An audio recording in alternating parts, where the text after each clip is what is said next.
that thing? You know, the thing we're looking forward to originally? We're about to see it. We're not looking forward to it as much for some reason. Having second thoughts. Yeah. Why are we doing this? You know, trying our best to get in the spirit. Will we like the movie though? Find out what we actually thought after this little title thing.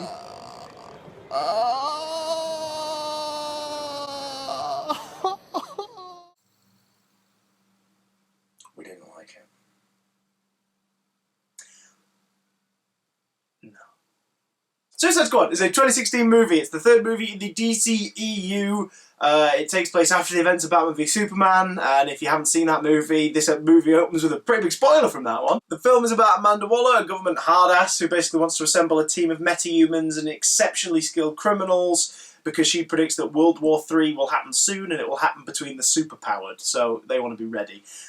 She picks Task Force X, which is a series of criminals from the Belref prison and a few other places. Amongst their ranks, Deadshot, played by Will Smith, Harley Quinn, played by Margot Robbie, El Diablo, played by the guy's name I can't remember, but he did a pretty decent job. Jay Hernandez. That's the one. Captain Boomerang, played by Jai Courtney. God, who else? Slipknot. Who else? Killer Croc.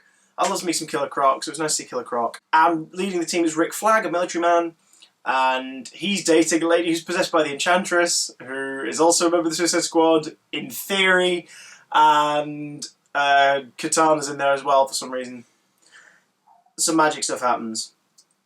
The team are sent in to deal with it. They might die. And there's your film. So as you can tell, it's pretty complex.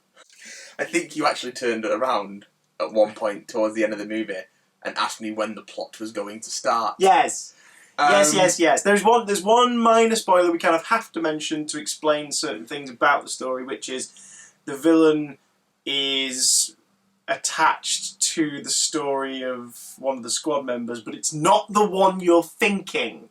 That one that you're thinking about is a subplot or something that happens. It's not a very good subplot because it's not actually a plot. No. It's a mess. I mean, it's less of a mess than Batman v Superman because it is functionally it is a film. It has a beginning, it has a cup of tea, yeah. It has a middle, and it has another cup of tea. It has a fist. Yeah. Yeah? Beginning, middle, end. Replace the fist with a gun, that's more accurate. Yeah, it's got a plot. It's not a very good one, but it's got a plot and it tells it, and it's fairly straightforward. Yeah. And it's a film that works as a film, and you know where you are at all times, you know who these people are more or less. Everything's inconsistent. The characterization is inconsistent. The writing's inconsistent. The tone's inconsistent. The motivations of the characters are inconsistent. The sound mix is inconsistent. We couldn't hear what a lot of the characters were saying for like the first 25 minutes in the movie. David Ayer needs to turn off his goddamn iPod as well. My days! Like every single cut to a scene was the start of another pop song. Yeah. For like 4 or 5 scenes in a row. I think the first 20 minutes that happened infrequently. And then about the start of the third act, they suddenly went, oh wait, we've hired someone to do a score. Yeah, no more pop tunes. It was very strange. Really odd. Performances, inconsistent. Well, let's talk about the good ones first. Let's list them off.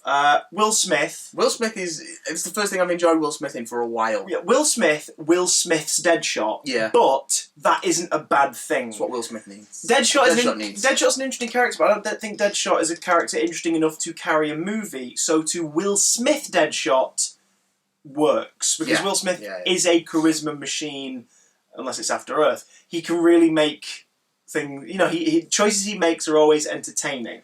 Choices he makes are usually entertaining. Yeah, I mean, he's not playing anything much different from, say, like his character in Independence Day. You know, he's the same kind of delivery. In fact, he's a stone cold killer. Well, he's a killer with a heart of gold, Matthew. With a heart of gold. Okay, Put a bullet point in that little Deadshot joke there, because I'm going to get back to that at the very end of this review. Okay. Because I think it's the film's fundamental, biggest problem that couldn't have been helped no matter who wrote, directed, or starred in it. Okay. Viola Davis as Amanda Waller is pretty damn solid. Amanda Waller's a great character. If you've never seen the Justice League animated series or Justice League Unlimited, seek out any Amanda Waller episodes, because she's brilliant. She's in charge. Everyone is her pawn. Jay Hernandez as El Diablo, pretty good job. Yeah. Made me care about El Diablo. Didn't think that was going to happen. Jai Courtney. Jai, why is he in films Courtney? suddenly proves Is actually the best why thing he's in films. Captain Boomerang was great! It's really strange being able to say, Jai Courtney was the best thing about this movie. What? He was Are we in comic... Bizarro World? He was comic relief, plain and simple. He did his job excellently, and he got the biggest laugh out of everyone in the movie for one beat. He has all the best lines, all the best moments. Killer Croc, Katana, Slipknot, they're all incidental, really. Yeah. They're fine, they're mostly there just for show and to fill out the ranks. Rick Flag, played by Joel Kinnaman, fine. The character had a decent kind of reason to be involved, other than, oh yeah, he's the dude who's always kept track of them in the comics. Like, he had a decent enough reason to be involved in the story, la la. Joel Kinnaman isn't a mind-blowing performer. So he was doing the best he can do, which unfortunately isn't extraordinary, with material that was alright. It was a bland performance of a pretty bland character. Yeah, that sort of sums it up. Yeah. Margot Robbie as Harley Quinn. Give her a better script, give her better direction. And stop leering! I think she could make an excellent Harley Quinn. As it was in this movie, I think she was fine. She's alright. She's just fine. Again, the characterization, the performance, very inconsistent. Very inconsistent. And once again, a revision of her origin proves that Mad Love is the only version of her origin that's ever worked, and people need to stop trying to redo it. It ain't broke, don't fix it. Yeah.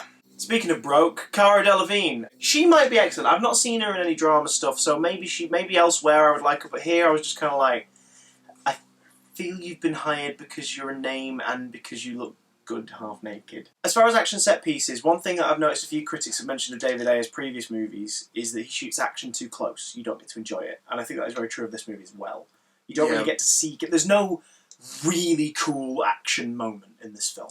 The action scenes are pretty bland. Unextraordinary. Yeah. Just ordinary. Yeah. Not even that. Very inconsistently. It's really patchy. It's a really patchy movie. The film's too light-hearted to really be a story about bad guys. Too mean-spirited to really be a story about people you'd root for. Yeah. It's in this weird middle ground. Let's get to the white, greasy, tattooed elephant in the room. Jared Leto is in this movie. Jared Leto plays a character who is a mob boss. He's got green hair. He's got red lips. He's got slightly pale skin. He looks like the offspring of Al Pacino, Scarface, and Lil Wayne. He acts like the offspring of Al Pacino, Scarface, and Lil Wayne.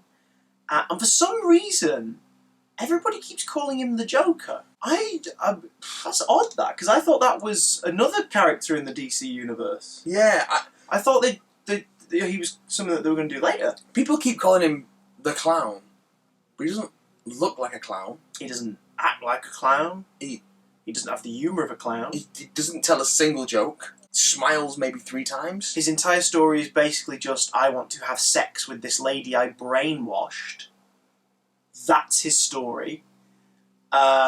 He's in the same movie as the Joker's biggest adversary, and it is kind of a crime they don't actually share the frame once. Nope. The more I thought about it, the more I realised that's really sad, actually.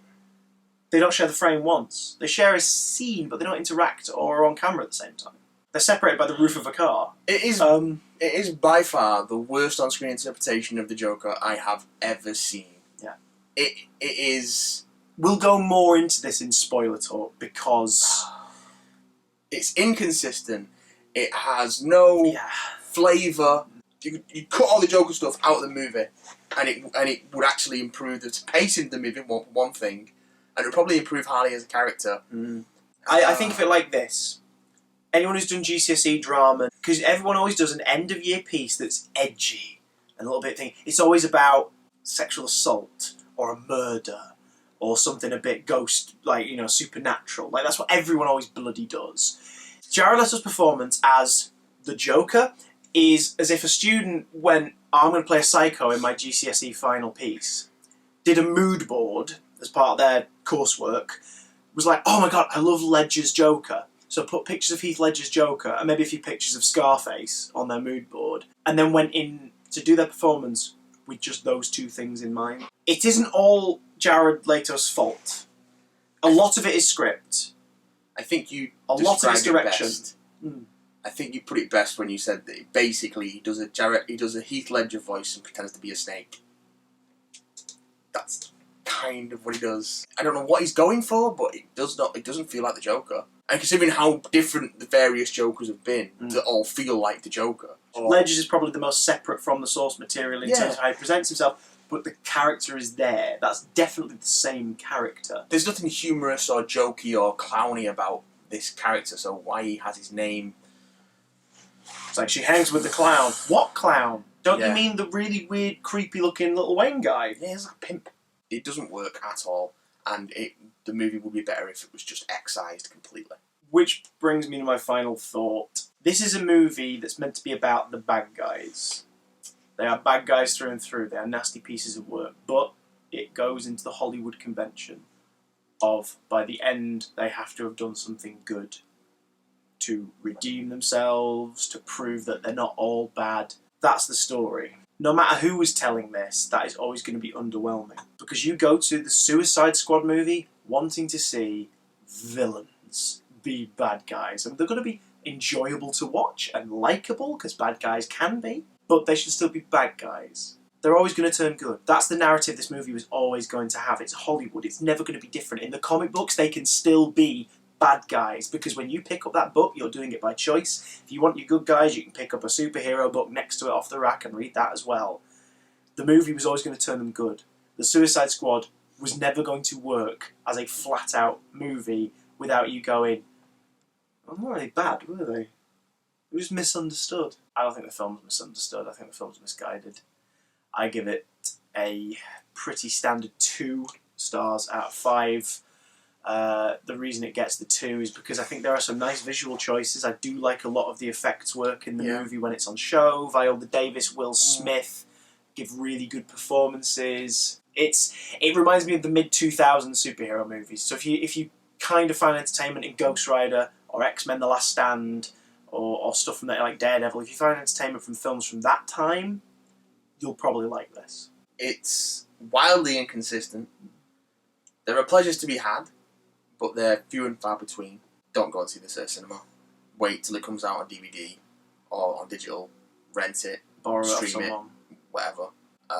But don't buy it. Pay for 9 lives and then go run into Suicide Squad in the next screen. Yeah. I would say it's going to be worth the watch when it comes to Netflix or whatever. Or maybe when it comes out digital and you can rent it. Don't rush out to see it. 2 out of 5.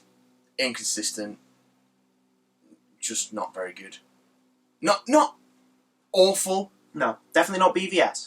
It holds together way better than BVS. I would argue it's possibly the strongest of the 3 DCEU movies so far. But that's still not saying much.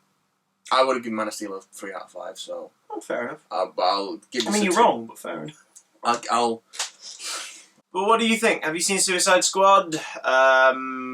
If so, sorry. But also, what do you think? If you enjoyed it, let us know. You're not wrong if you enjoyed it. You're not wrong if you didn't enjoy it. Hey, if you can get pleasure out of this film, then more power to you. If you can get pleasure out of this movie, it means that it's not just David Ayer getting pleasure out of the unnecessarily gratuitous close-ups of Margot Robbie's arse. There are pleasures to be had that aren't Harley Quinn in this movie. There are pleasures to be had in this movie, but...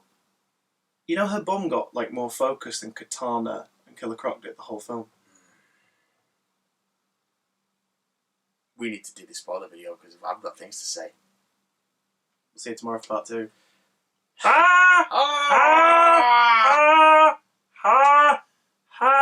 It's yawning in slow-mo. So was I. Thanks for watching, please come again. If you subscribe, I'll be your friend. But not really, 'cause that'd be weird.